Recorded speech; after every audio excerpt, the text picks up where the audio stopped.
D'aussi longtemps que je m'en souvienne, j'ai toujours été un poil grassouillet. Les 20 premières années de ma vie, je n'étais pas gros, mais pas sec ou musclé. Enfin, quand même, à 20 ans, je ne pesais pas loin de 100 kilos pour 1,87 m. J'ai fait à cette époque-là un régime qui m'a ramené à 78 kilos en 4 mois, sauf que je ne me reconnaissais pas dans le miroir. Cette perte de poids, c'était pas moi. Pas à l'époque. Et puis, le poids atteint, j'ai recommencé à manger comme avant, vu que j'avais atteint mon poids cible, mon objectif. Au fil des 20 ans qui ont suivi, je me suis laissé porter par mon amour du sucré. Début mars 2020, je pesais 120 kilos et j'avais un taux de graisse aux environs de 33%. Le confinement est arrivé, sans minimiser tous les aspects négatifs qu'il a eu pour beaucoup de gens. Pour ma part, il m'a permis d'appuyer sur le bouton reset. Nous sommes le jour où je tourne cette vidéo, le 30 août 2020. J'ai perdu plus de 20 kilos et perdu 10% de graisse. Et c'était pas difficile. Bonjour, je m'appelle Vince, bienvenue sur Creacity.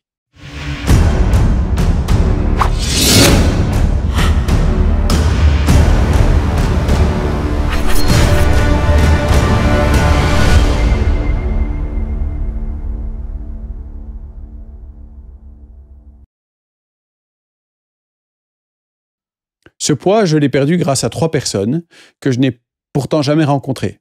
Eric Flagg, James Clear et Donella Meadows. Grâce à Eric Flagg, qui fait du street workout, de la musculation et de la diététique, j'ai appris et expérimenté ce qu'est le jeûne intermittent. Depuis un peu plus de 4 mois, je ne consomme plus aucune calorie entre 20 h et 12 h le lendemain. Je bois du café, sans exagérer, de l'eau, beaucoup. Autre point important, ne pas boire ses calories. Donc on évite tant que faire se peut les boissons qui contiennent des calories. Donc les jus par exemple. Ça amène à ne boire que de l'eau ou du café, puisque tout le monde sait qu'il faut éviter les sodas non sucrés. Je dois avouer quand même que le fait de limiter grandement le Coca Zéro, ça n'était pas si simple. Troisième point, en écoutant les conseils d'Eric, mais en les adaptant à ma réalité et mes objectifs, j'ai été courir au moins 3 fois par semaine à jeun le matin. Comme le corps est à bout de glycogène après 12 h, le fait d'aller courir à jeun a obligé mon corps à aller puiser dans la graisse et pas dans les muscles. C'est sans doute la partie la plus problématique de ce que j'ai fait, car je dois avouer qu'à 2 occasions, le type d'effort que j'ai fait à jeun m'a un peu trop vidé. Mais les résultats sont là et j'estime être resté réaliste. Soyez prudents, faites-vous suivre, prenez des conseils, ne faites pas n'importe quoi, ne faites certainement pas comme moi pour le plaisir. Je veux aussi dire aux plus jeunes que je suis un adulte et que ma croissance est terminée. Ce que j'ai fait, je ne le conseille à aucun enfant ou ado. Vous pourrez retrouver Eric Flagg sur sa chaîne YouTube. Ça, c'était facile. Grâce à James Clear, l'auteur d'Atomic Habits, je ne tente plus d'atteindre des objectifs, ou en tout cas, plus dans le sens habituel du terme. J'aurais pu avoir comme objectif de perdre 20 kilos, comme quand j'avais 20 ans. Mais que se serait-il passé, cet objectif atteint? Une forme de satisfaction, certes, mais pas réellement de changement, et donc un maximum de chances de reprendre du poids dès que je retrouverai mes mauvaises habitudes alimentaires.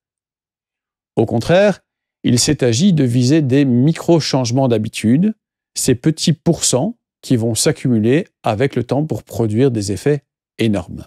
Dans mon cas, après un démarrage assez lent que James Clear décrit comme la période du potentiel latent, la perte de poids et la baisse du pourcentage de graisse se sont accélérées. Viser des changements d'habitude ne peut se faire qu'en prenant conscience de ce qu'on est ou de ce qu'on ne veut plus être. Est-ce que je veux être quelqu'un qui s'achète un dessert à chaque fois qu'il va acheter du pain? Est-ce que je veux être quelqu'un qui repousse le sport à plus tard pour n'importe quelle bonne ou mauvaise raison? C'est une question existentielle, c'est le être ou ne pas être qu'il nous faut déterminer pour diriger notre vie. Ça, c'était facile.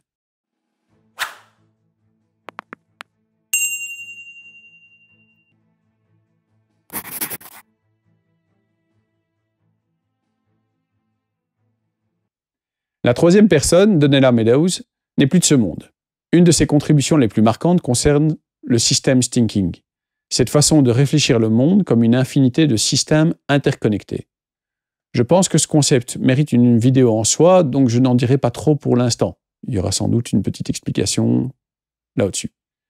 Donc cette explication-là, elle était facile. Si tout ça a été facile, c'est maintenant que tout commence. Il y a eu le confinement et les congés. Je pouvais aller courir, dormir, prendre le temps de manger convenablement, boire suffisamment d'eau avec ma gourde en permanence à mes côtés. Mais demain l'école recommence. Les levées compliquées des enfants, le travail avec les élèves, le sport des enfants après l'école, les devoirs. C'est maintenant qu'on va voir si j'ai vraiment changé mes habitudes. C'est maintenant qu'on va voir qui je suis. Je vous donne rendez-vous dans 1 an. On s'était dit rendez-vous dans 1 an. Même si j'espère vous revoir dès la prochaine vidéo. Cette vidéo est maintenant terminée. Encore une fois, je m'appelle Vince et merci de l'avoir regardé. N'oubliez pas de vous abonner, commenter, aimer, partager et faire sonner la cloche. Soyez sympa dans vos commentaires car les trolls c'est uniquement chouette quand ça danse, ça chante et ça fait des câlins. N'oubliez pas de regarder les vidéos qu'on va vous proposer et j'espère vous revoir bientôt. Merci, au revoir.